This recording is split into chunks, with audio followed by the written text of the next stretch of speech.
Un bâtiment administratif plusieurs fois centenaire, situé dans un centre-ville médiéval difficile d'accès. À l'instar de l'hôtel de ville de La Rochelle, le palais de justice de Poitiers, ancien palais des comtes du Poitou, a de quoi lui aussi donner des frissons dès qu'on imagine un départ de feu dans ses murs. D'autant plus qu'ici, la plupart des archives ne sont pas déménageables.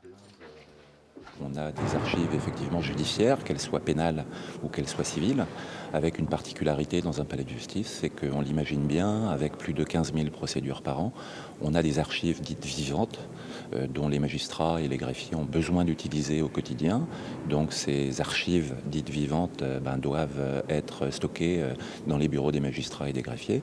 En cas d'incendie, le palais de justice de Poitiers présente donc des difficultés supplémentaires. Chez les sapeurs-pompiers de la Vienne, plusieurs scénarios d'intervention ont été spécialement prévus.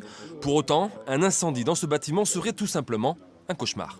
Ce que l'on redoute le plus, c'est la difficulté du bâtiment intrinsèque, sa construction qui date de plusieurs centaines d'années, l'imbrication avec les autres habitations dans le quartier.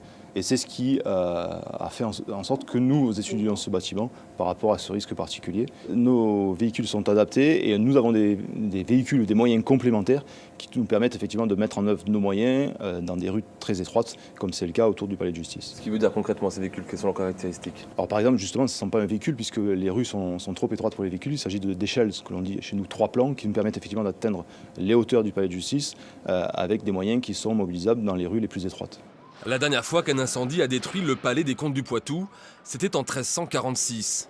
Aujourd'hui, la justice est à l'étroit dans son écrin médiéval. Les cartons et les papiers s'entassent, multipliant ainsi les risques d'incendie.